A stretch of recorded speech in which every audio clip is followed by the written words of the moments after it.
रामायण की कहानी भगवान राम की मृत्यु। धरती पर भगवान राम ने अपने सारे काम कर लिए थे। अब उनकी मृत्यु का वक्त सामने आ गया था। ऐसे में यमराज ने एक साधु का रूप लिया और राम के नगर पहुंच गए। वो राम के महल पहुंचे और उनसे मिलने का वक्त तय किया। फिर वो श्री राम से मिले और उन्होंने उनके बीच होने वाली बातों को सबसे छुपा कर रखने की शर्त रखी। साथ ही यह भी कहा कि अगर हम दोनों की बातों के बीच कोई भी आएगा तो दरवाजे पर खड़े द्वार रक्षक को मृत्युदंड यानी मरना पड़ेगा दिया जाएगा। श्री राम ने साधु रूप धारण किए, यमराज की बात मान ली और हनुमान जी के न रहने के कारण राम ने भाई लक्ष्मण को द्वारपाल बना दिया। फिर यमराज अपने असली रूप में आए और बोले, भगवान आपका पृथ्वी पर जीवन पूरा हो चुका है। अब आपका अपने लोक लौटने का वक्त आ गया है।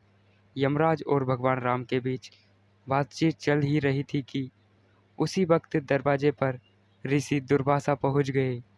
उन्होंने लक्ष्मण को दरवाजे से हटाने को कहा और अंदर जाने की जिद पर अड़ गए। लक्ष्मण ने मना किया तो वह श्री राम को श्राप देने की बात करने लगे। लक्ष्मण काफ़ी परेशान हो गए और अगर श्री राम की बात नहीं मानी तो उन्हें मरना होगा और अगर ऋषि की बात नहीं मानी तो श्री राम को श्राप लगेगा।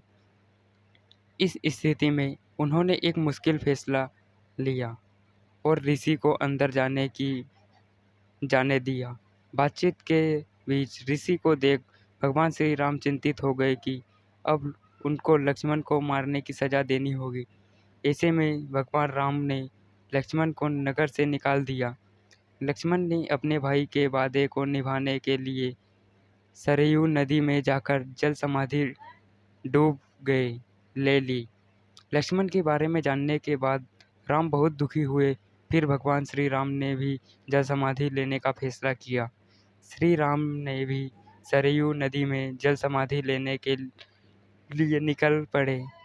उस वक्त वहाँ भरत, शत्रुघ्न, हनुमान, सुग्रीव और जामवंत भी मौजूद थे। देखते ही देखते भगवान श्री राम सरयू नदी में समा गए। कुछ ही देर बाद नदी के अंदर से भगवान अपने विष्णु रूप में सबके सामने प्रकट हुए। उन्होंने अपने भक्तों समेत वहाँ मौजूद हर किसी को दर्शन दिए। इस तरह भगवान राम धरती पर अपने जीवन को पूरा कर स्वर्ग लौट गए।